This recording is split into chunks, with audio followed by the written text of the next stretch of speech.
Hello, everybody, and welcome to our Seek Safely Roundtable discussion. My name is Jean Brown, and I'm here with Dr. Doyle, our Seek Safely Board President, and Ginny Brown, our Seek Safely founder.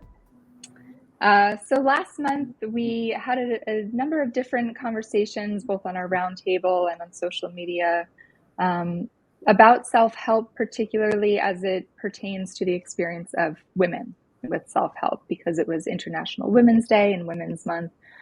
So we had some great conversations about that, some really good involvement on social media. But one of our listeners on Twitter, hi Bob, he mentioned to us, what about Oprah? And we said, oh, of course. I mean, we could talk about Oprah forever, especially because our personal story, Oprah is sort of a big part of that. So we decided that that's what we're going to do today. So we'll be chatting mostly about Oprah and her influence on the self-help landscape.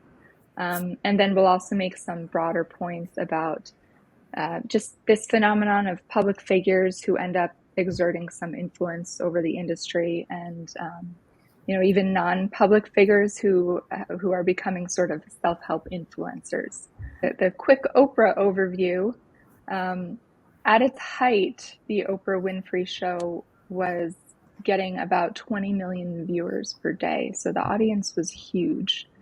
And as we know, Oprah, spun off the success of that show into like really a whole empire. And it's interesting because at first Oprah wasn't necessarily all about self-help and self-improvement stuff, but over time, like in the late 90s, I would say she really seemed to kind of lean into that whole subject matter and start talking about all of that stuff a lot more. So we know there's, the Oprah magazine, the book club has become very influential. There's, her sort of commentary or influence in politics even. And then she also started doing, in the few years before the pandemic, she started doing these big kind of tour events where she'd bring in especially some of the authors who had been part of the book club, like Elizabeth Gilbert from Eat, Pray, Love, and some of these types of people doing these big events, multi-day events. They cost a lot of money for people to come to. I hear stories about how expensive the food was and that kind of stuff. But Oprah seems to have become this sort of spiritual leader in a way for a lot of people. People really look to her for, insights or for, the next book to read or the next resource to use. What do you guys think about that? Well, I think that was very true for your sister. Yeah. Kirby loved Oprah, and her crowd, her group of friends all followed Oprah. And when she highlighted The Secret, they were like all about it. They were all about it. They bought the book, they bought the DVD, they were talking to everyone about it. And a lot of that was because of her endorsement. And then when she had James Ray on her show a number of times, I think that was also another reason why Kirby felt so confident and comfortable going to his event, because, he was on Oprah and she thought he was wonderful. She was the one who said, boy, his quote about forgiveness, forgiveness means, what was it? It was, thank you for giving me that experience. Thank you for giving me that experience. When you can say that, that's real forgiveness. Sure. So she, she made a big deal about that and made a big deal about him. And so I know from Kirby's perspective, that was a clear-cut endorsement. Right. That he was legitimate, he was worthy. This was really going to be worth her time, worth her money, a great investment for her future. So, I think that's the Oprah effect. Oprah has someone on, and it legitimizes that person. And I think, as consumers, then we all and viewers, we all kind of make an assumption. Well, I mean, it's Oprah. She has a whole team of people. If Oprah says this guy is good, then it's got to be good. Yeah. I think that's a really, really important point is that one of the reasons why historically, and by the way, this is not just we know this, but this goes back decades with Oprah, of like her giving kind of this visibility and megaphone to people specifically that are looking to make it in the self-help industry, Right. because she's always been interested in it, right? Right. But I think that assumption that, look, it's Oprah, she must have like a team of people who vet these things and check them out, and she'd be in a lot of trouble if she endorsed a quack, right? Like, and people got hurt, right? She would be in a lot of trouble. Her career would be over, right? Well, we found with, the tragedy in Sedona, that's actually not true, because anybody who looked into James Arthur Ray after Sedona, like Matt Stroud, who hosted the Guru podcast and did several magazine pieces on James's lack of credentials and experience were there for anybody to see. Right. If there was a team vetting these things, they would have easily exposed James as a fraud. Not only did that not happen, but people were hurt and people did die at James Arthur Ray events. And Oprah was not only not in any kind of got almost virtually no backlash. Assume no legal responsibility, not that she necessarily should assume legal responsibility, but has basically gotten away with ignoring it. Yeah, exactly. I think one of the things I found very difficult after Sedona was that Oprah would have had someone who had plagiarized his book on national television and took him to task and made him kind of basically apologize and revise what he had done. And yet here is someone that she had promoted and then did nothing when he had been involved in something so egregious. And I understood that. I'm sure her lawyer said, stay as far away from those people as possible. Right. But I would have loved to have her come on television to just say, he fooled me too. Exactly. This is a great example of how someone who is very charismatic and has a lot of talent can really lure you in. He lured me in, and I have a lot of experience with these kinds of things. So that would have been really fabulous and really powerful.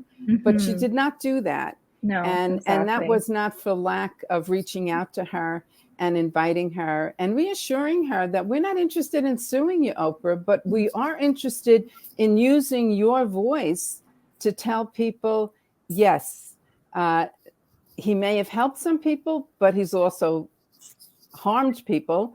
And as consumers, we need to be really conscious and cognizant and smart and careful about where we go and who we believe and what we listen to. Right. Yeah. It was a missed opportunity for sure. And, especially because this was back in 2009. And it was kind of like pre our current sort of cancel culture era. I think she could have easily have done that, told a story about how she too was fooled. Instead, the only thing we got from Oprah was, there was one statement that was put out. Yes, James Ray was on our show. What a terrible tragedy. That was it. Yeah. I had written my open letter to Oprah, which I can share in the show notes as well, kind of stating the exact case that you said, Ginny, that, you've done this before where you've called out people who you promoted and then they turned out to be, fraudulent in some way or sort of misrepresenting their story. But, didn't have the courage to do that with James Ray, and what a shame. What a shame that is. So something that's really interesting when you look at the pattern of kind of Oprah's behavior and how she engages with controversial things in the culture, right? So there was the James Frey thing where he was found to have plagiarized or fabricated things from his memoir, and she had a real problem with that, right? Famously took him to task on the show. But I want to back up just a little bit. Like, again, I've got to take a step back and look at the broader culture of influencers, because we've recently seen this with Joe Rogan too. Like this whole idea of, I think what Oprah would likely say is, look, I'm not necessarily endorsing anybody who's on my show. Like, I have interesting people on my show. They say what they're going to say, and you like, that's what Joe Rogan says. Like, man, I'm not saying this is right. I just have this interesting guy on, you, etc. One of the things that Oprah did in these last several years, right, was, you know, there was this these documentaries on HBO about Michael Jackson and about these sexual abuse allegations. And accompanying, if you watch it on HBO, accompanying this 2-part documentary is kind of an after show hosted by Oprah, where she has Michael Jackson's accusers on, and they talk about their experience and whatnot. And I mean, I'm a trauma therapist, so I kind of have thoughts and feelings about putting abuse survivors kind of in front of an audience, and like, I don't know if that was done in the most trauma-informed way, but she's not a therapist. We'd like to remind everybody she's not a therapist. But what I found interesting was, you know, here she was really, empathizing with what these survivors had been through, and talking about, man, it's really terrible that Michael Jackson was in a position to groom and influence and have access to these young victims. Rewind a couple decades. There were sexual abuse allegations against Michael Jackson for years. One of the things that helped rehabilitate him at one point in time was a very well publicized appearance on Oprah. She went to Neverland, like, she was there. There's that famous scene of them sitting in the theater there at Neverland. And she kind of talks to him about, like, well, you know, your dancing is a little suggestive, and what's that about? And he I've never had plastic surgery, and the dance comes from the passion, et cetera, et cetera. My point is, here in the recent past, we had her say, man, it was really terrible that Michael Jackson had all this cultural influence and cachet and was able to have it, but taking virtually no responsibility, that I heard, taking virtually no responsibility for having contributed to the rehabilitation and maintenance of Michael Jackson being in that position, right? And we kind of see this again and again. There's another famous example, like, getting back to self-help. There's a famous example in the mid 1980s of an author named Peter McWilliams, who wrote a really well-known series of self-help books called the Life 101 series, right? And he co-authored them supposedly with a man named John Roger.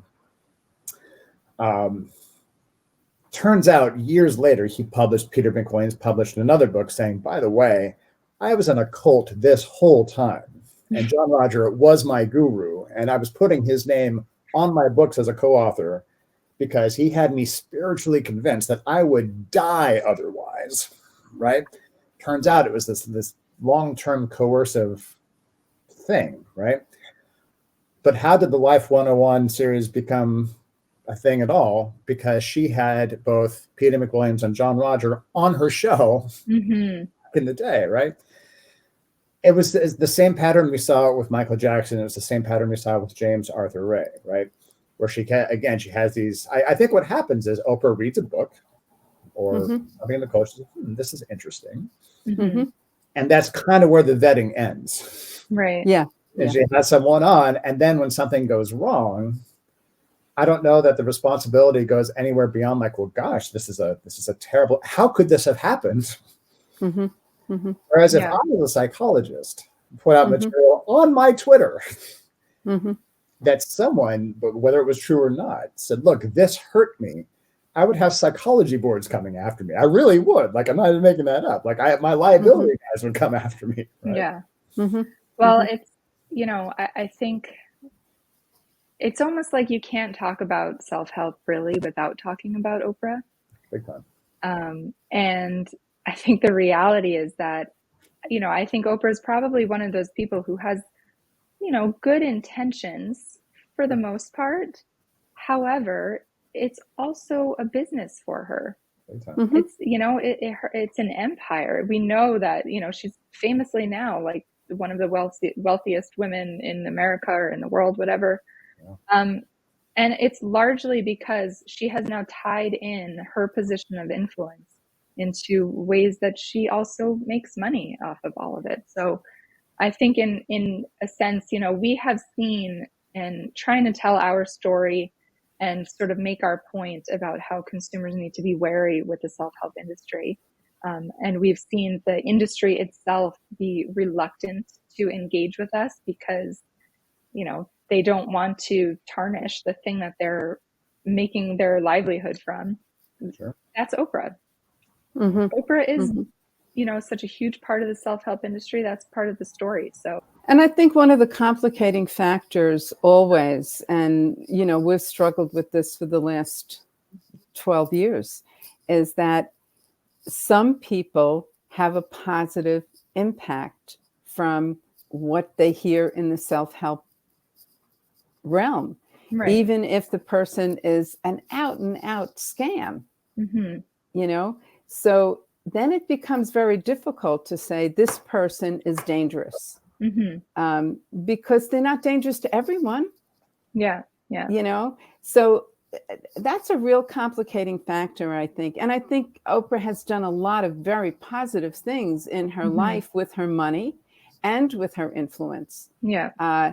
So, where is that line? I just always feel like just be honest and say, I got taken in too. I mean, that would have been such a powerful kind of message, rather than just actually being swept off her radar, which is basically what she has done. And people connected to her also won't talk to us. So, and that's hurtful, because we have a story to tell too.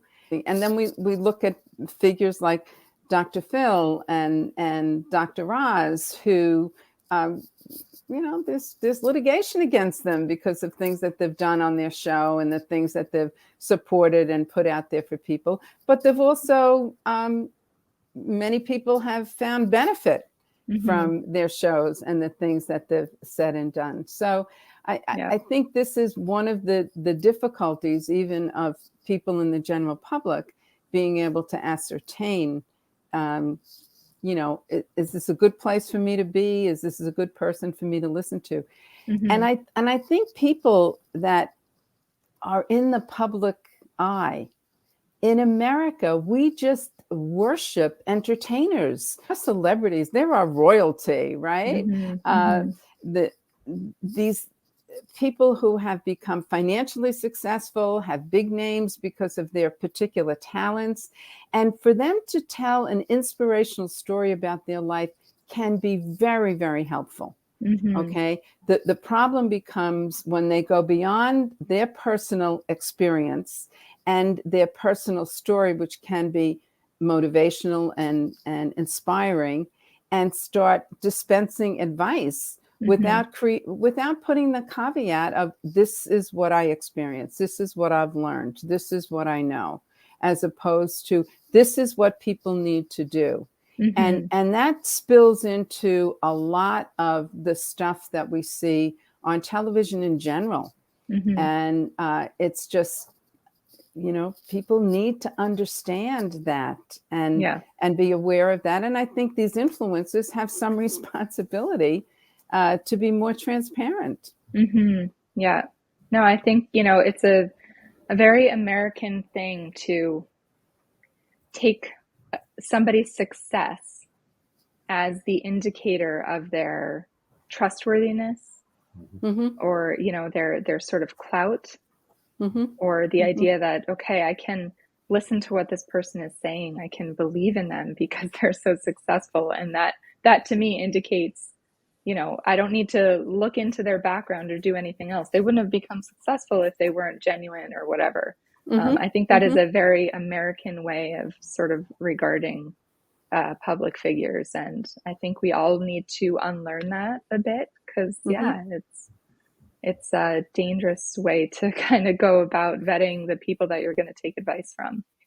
And for sure, it's interesting, even with Oprah, some of the authors that she's promoted before, like Elizabeth Gilbert, to me is a really good example because she wrote Eat, Pray, Love, which, became so successful.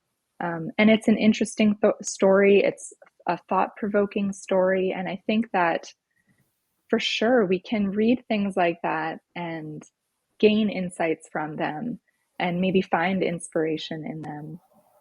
But it doesn't mean that person should be our next guru, So, you know, it's interesting when I was doing parenting education, I would often say to people, I'm going to share with you the advice of many experts on child development and good communication strategies and family dynamics. But honestly, each person in this workshop needs to assess for themselves what fits for them. So I think of my workshop as kind of a shoe store. And, you know, I'm just asking you to try on these shoes and see if they'll work for you or not. And if they don't, then okay, they don't work for you. Maybe they'd work for somebody else. Yeah. And I think if more people would kind of convey that message that everyone needs different things, and what works for one person might not work for another, and that's okay. And that I don't have to take in a person and their philosophy or what they're doing as gospel truth with the big T and swallow it wholeheartedly. Something I was going to say, you know, vis-a-vis, you know, Oprah and kind of her role in American self-help. And Jean, what you were saying about how Americans have a tendency to equate success with credential, right? Self-help leans into that. Like the industry itself leans into that. Yeah, like, absolutely. So probably the most famous self-help guy in the business is Tony Robbins, and he explicitly uses that inspirational story of his, not just as, well, here are some things worth thinking about, or here are some things that I found worth thinking about, which I think is really where the strength of, you know, what you were saying is like, well, sure, a lot of these things can be inspirational and they're worth thinking about, etc. But there's always that moment where it crosses the line from like, yeah, here's something worth thinking about, and by the way, traditional therapy is crap, don't do it. Right. There's always that moment where it crosses over. But Tony Robbins is a great example. But by the way, Tony Robbins also tight with Oprah. Like Oprah famously walked across coals with Tony Robbins. And by the way, people have hurt themselves walking across coals with Tony Robbins. It's another one of these things. Well, Oprah did it. It must be fine. But the idea is that you know, Tony Robbins explicitly uses his, like, you know, man, who am I to tell you anything? Well, I'm the guy who is worth billions of dollars, and I'm the guy who lost, you know, X many pounds, and I'm the guy, like, etc. This success is my resume. Yeah. And I think that gets transferred to I think Oprah kind of leans into the same thing. Like, well, who am I? Like we would say, look, Oprah, who are you to talk about anything? And I think people would come back and say, well, man, she's the person who has really, you know, come from a hard scrabble upbringing. Right. It worked for her. Yeah. It worked for her. So yeah, so it should work for me. And all of these folks encourage their followers to give their testimonials too. Yeah. So get up on stage and say how, after you came to the seminar, your life completely turned around and you started making big bucks. Yeah. You know, I mean, that certainly was a tactic that James used. And I know quite a few other people do the same thing. They use the people that have experienced some success with their teaching or their ideas to then convince other people that all you have to do is buy into my stuff and follow me, and you can be successful too. Yeah. And it's, you know, I think it's really interesting, people like Oprah, because on the one hand, if you have somebody who's very clearly a journalist, they can put anybody on the show or in their story, in their article, whatever it is. And we all know that it's not an endorsement. And I think people like Oprah want to retain that sense of, well, it's not my responsibility, but because they're also benefiting and profiting from, you know, the people and the things that they promote, I think they do have a level of responsibility. Definitely. You know, so I'm very curious how things go with Oprah for Dr. Oz now that he's getting involved in politics, especially because it's in a way that seems sort of opposed to her politics. I'll be really curious to see if or how she responds to that. Because I think a lot of people feel like, you know, gee, thanks, Oprah. You gave us this guy and now we have to deal with this. And yeah, that question of what is the responsibility for someone like Oprah when one of their proteges messes up, it's it's an interesting question. It feeds into this larger question of what is, like, so the question, Gene, that you're asking of what is Oprah's responsibility to an audience member, for example, who might be influenced, like someone like Kirby, who, again, like no one forced Kirby to get involved with James Arthur Ray just because he was on Oprah. I think that's what Oprah would probably say. Well, look, I didn't tell anyone. Right. One of the issues that it's the case with Dr. Phil, speaking of, like it's the case with Dr. Oz, who has a TV show, and it's definitely the case with Oprah, is that this relationship between the provider or the figure, I don't know what else to say, and their audience gets really blurred. Like, so Dr. Phil, someone's on the Dr. Phil show and he does an intervention of some type. Are they now his patient? Right? Like, does he now have the level of responsibility that a licensed psychologist would have with somebody who's on their show? Right. Dr. Oz, right? Like, somebody like is in the studio audience when he talks about nutritional interventions. Does he now have some sort of responsibility as a doctor who had somebody in his space who was telling, like, eat this, not that, etc.? It's one of the problems that we at Seek talk a lot about the self-help industry. Like, so if you take the group of people who went to Spiritual Warrior, what responsibility did James have to those people, right? Because James isn't a therapist. And James isn't, as it turns out, he wasn't even a shaman as he claimed to be, right? James, as one of his defenses, is like, dude, who am I? Like, I never said I was an expert at these. Well, he kind of did say he was, but what level of responsibility? Yeah. Right? And that's something I think Oprah would do well to take more seriously. I should add as a caveat, if Oprah or anybody from the Oprah organization is watching, like I just joked a second ago that Oprah's people just knocked my internet out, so I couldn't talk. By the way, if you want to have us on and want to make Dr. Glenn a thing, we're all into it. Please. We're very skeptical of Oprah's endorsement until he endorses us. Exactly.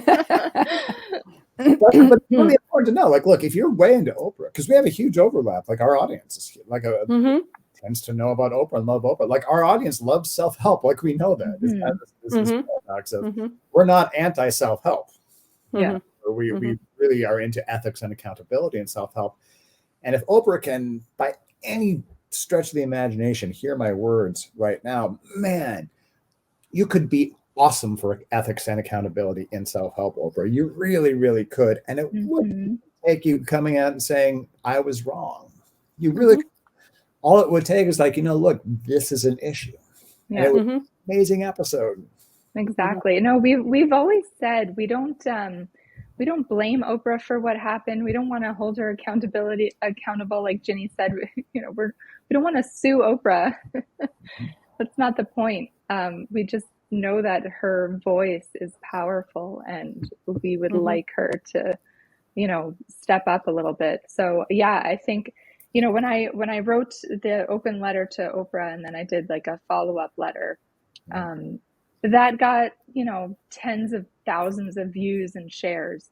But I said to myself, it's still possible that Oprah never would have seen it or heard of it, because I think at this point, she's many layers away from everything, even the things that she's putting out there. There's so many people below her probably who are making some of those decisions. And I think she's just, hanging out in Montecito and pretty comfortable just doing what she wants to do. But I think maybe it would be good to sort of push, to maybe use this opportunity to push again for maybe we can reach Oprah. And wouldn't that be amazing for, the work that we're trying to do, just to say, we all just need to pause a little bit before we put all of our trust in these people.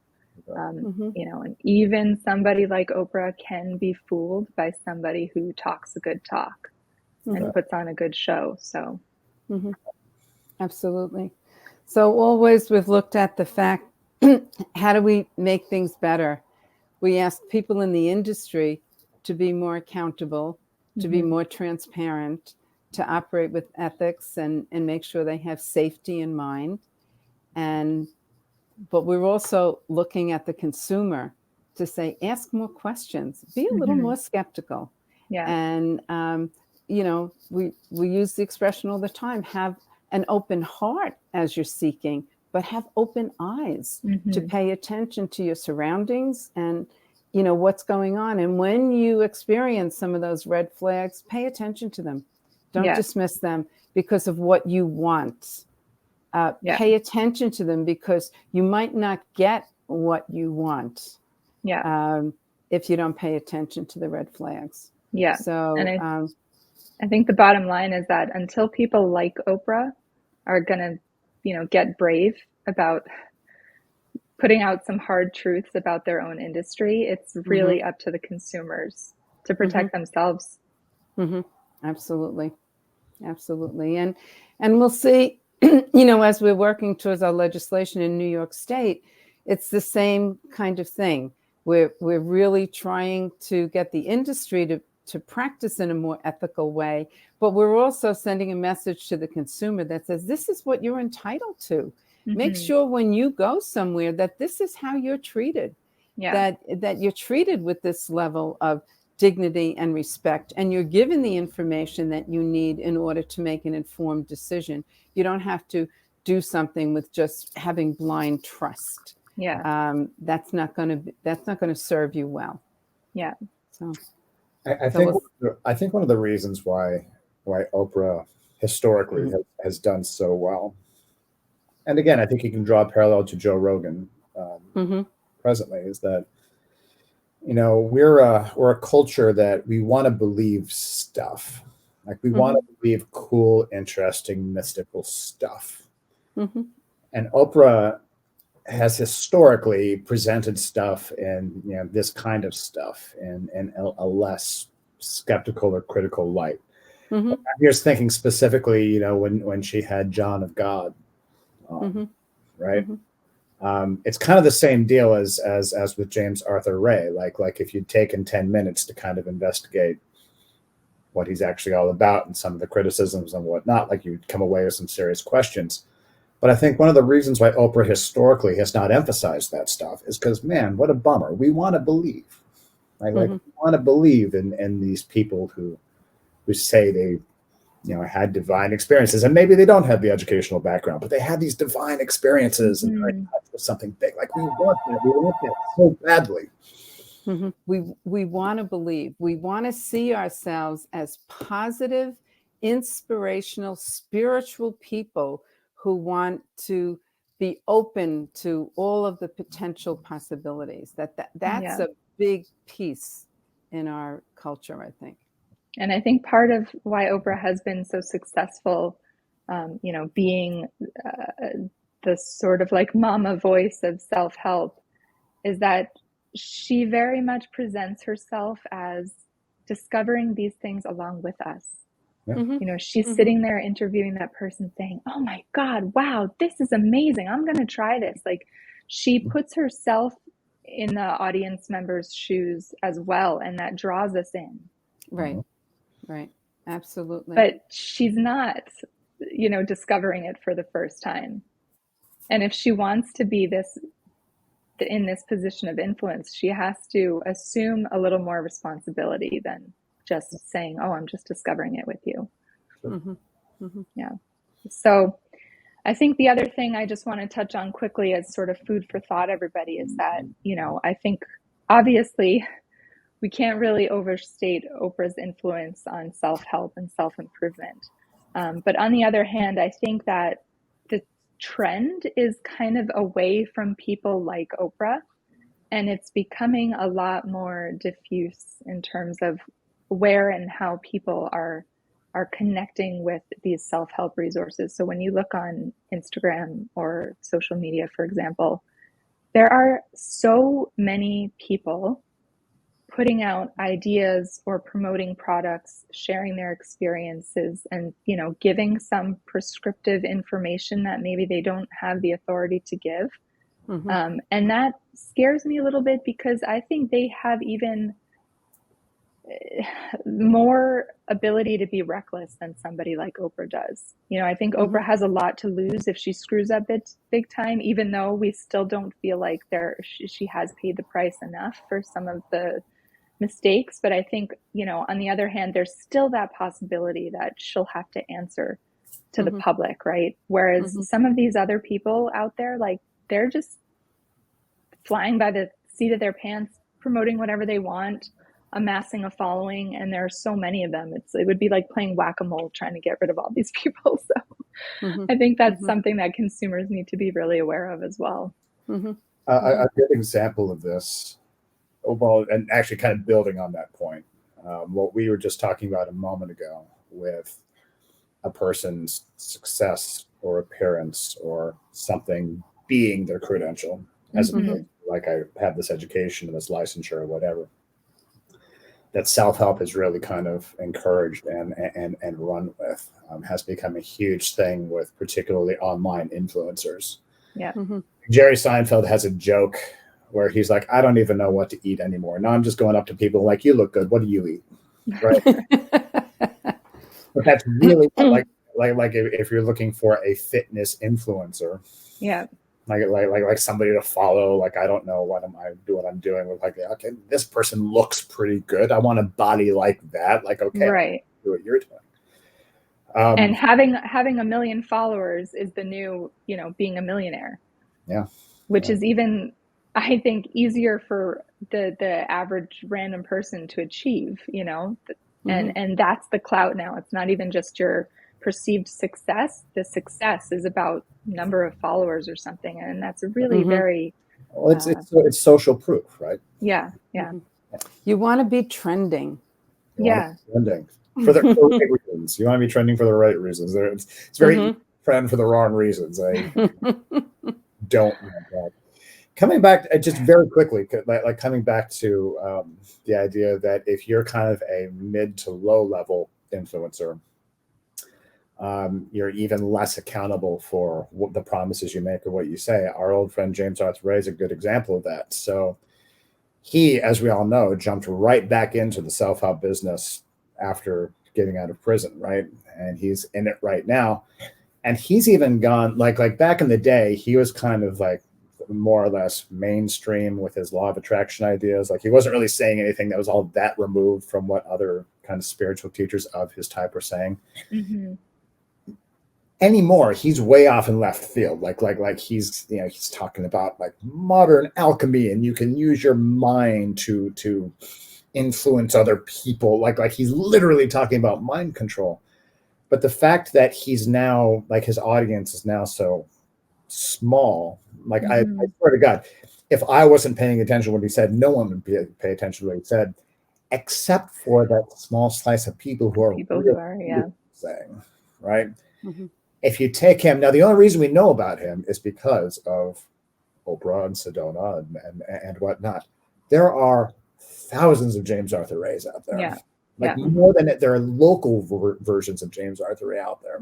Yeah. That's what one of our messages at Seek is like, this isn't just about like the big fish. Like, this isn't just about people who get on Oprah and become huge.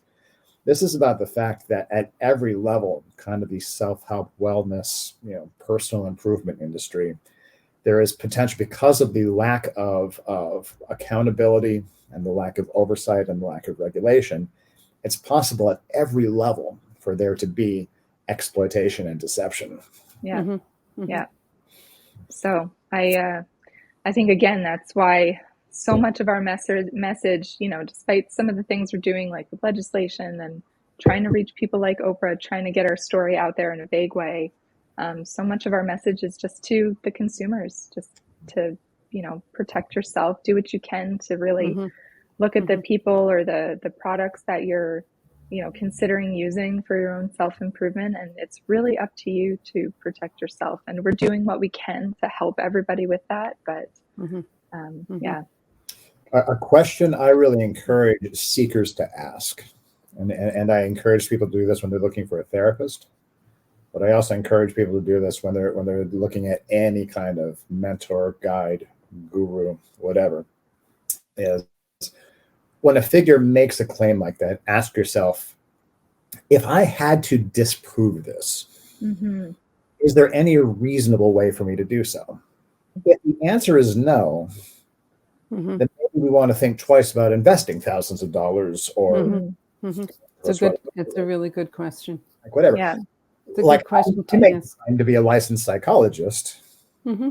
Ask yourself the question: if I had to disprove this, how would I do it? Well, I could look under this state has a registry of licensed psychologists. Like the academic transcripts, et cetera, et cetera. Right. Yeah. That's a really good question, and I'm hoping that soon we'll have the compass on the site, because I think that's really going to help people. It's a tool that we've been working on developing for consumers in order to really help them be able to clearly look at where they want to go, what they need, what they need to do to create the improvements that they want to improve in their life. So we're hoping that will be out on the site soon. Yeah, exactly. And, in the meantime, we also have a lot of other information on the site, like the red flags and like the tenets of the promise for consumers to look at. Thank you, Glenn and Ginny, for your insights. Thank you, Jean. And like I said, I'm going to link to our Oprah letter, and maybe we can try to sort of share this far and wide and try to get Oprah's attention. And Oprah, if you're watching. Yeah, exactly. We'll work all this out. All right. Okay. Thank you, everyone. Okay. Take care. Bye. Bye.